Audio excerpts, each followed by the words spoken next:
Magandang araw sa ating lahat. Napansin nyo ba, no? Kasi ako talaga napapansin ko eh. Dahil every time na may magbabalak na hindi maganda sa Pangulong Bongbong Marcos, katulad niyan, oh, before nila balakin yung mga masasamang balak nila sa Pangulo at sisigaw sila ng pagbaba, talagang dumaranas sila ng mga dilubyo. Katulad sa Cebu, bago po naglindol, nanawagan sila, bumaba ang Pangulo sa pwesto. Pagkagabi, naglindol. Maraming mga property ang mga nawasak. Ito na naman, may balak na naman. Magrarally na naman. Tapos kanya-kanyang hugas kamay.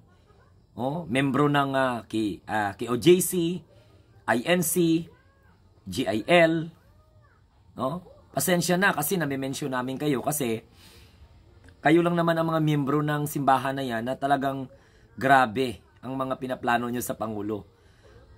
Nagplano sila, magrarally sila. O tingnan mo ngayon, ano nang nangyari? Baha.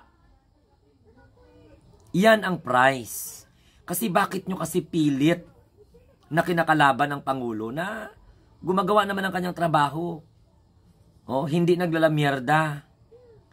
Tinitiis ang mura, pagpapahiya, paninira ng mga ayaw sa kanya.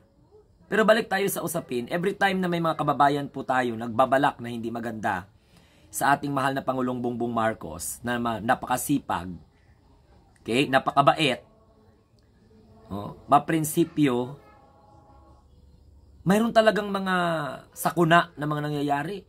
Kung hindi lindol, baha. Kung hindi baha, bagyo.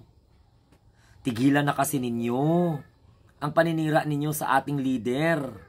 Mabuti pa yung mga ibang bansa proud na nakakasalamuha nila yung Pangulo natin, samantalang yung ilan sa ating mga kababayan dito ikinakahiya.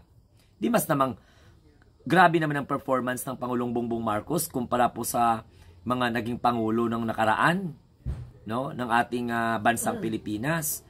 Totoo yan, hindi po yan kwentong kutsero. At ito yung paalala ko. Sa 3 rehiyon na nagbabalak, gustong sirain, pabagsakin ng Pangulo, uulitin ko yan ang ikakabagsak ninyo.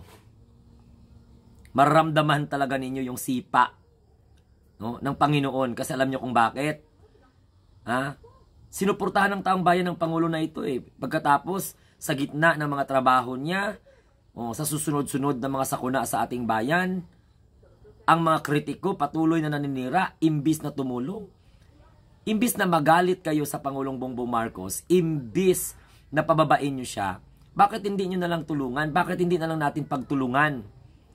Na ipagdasal at the same time, maghanap tayo ng mga balita na tama na i-connect natin doon sa may kinalaman sa mga maanomalya sa flood control para hindi po tayo maligaw.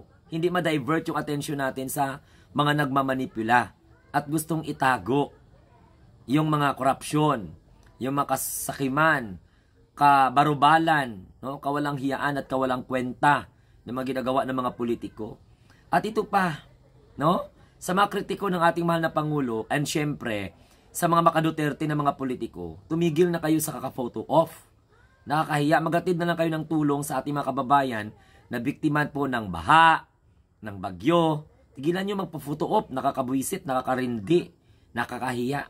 Mas marami pa yung photo ninyo kaysa sa mga taong nakakaramdam ulit, sabi ko nga sa aking unang video, ng tunay ninyong sinseridad sa pagserbisyo. Okay? So, sa punto na ito, yun lang talaga ang gusto kong sabihin. Na every time na bumabalak po ang gustong pabagsakin at i-destabilize ang gobyerno ng hindi maganda sa ating Pangulo, the sitting president, ay talagang dumarating po yung mga sakuna. Sana magamit yun na ehemplo or example na tumigil na kayo. Suportahan na natin ang Pangulong Bongbong Marcos. Huwag nating ipahiya yung isang leader na binoto ng karamihan sa mga Pilipino. Hindi katulad ng gusto nyong iupo na wala namang alam, kundi ang mamulitika. Okay? So, sa mga naghahanap sa Pangulo, hintayin ninyo ang schedule ng presidente. Hindi naman na pag mayroong sakuna, agad-agad andyan ang Pangulo. Anong gusto ninyo? Mag-drive siya ng bako, ng piloder, ng pison, kukunin niyo mga debris sa kalsada, magpanday ng mga bahay ng mga Pilipino sa lugar na kung saan nabiktima ng sakuna. Huwag kayong mag-inabno. Please, lawakan nyo yung isip nyo. Nakakahiya kasi pag ganyan na mentalidad. Every time na magkaroon ng sakuna, hanapin nyo ang presidente. Nung gusto nyo sa presidente, higupin nyo yung baha. Kabubuhan yan. Meron po mga local government unit na kung saan dapat sila yung manguna. Then after that, after assessment, pupuntahan na po yan. And yung tulong ng national, hindi po kailangan Pangulo ang magdala. Gets? Ang tanga nyo naman sobra.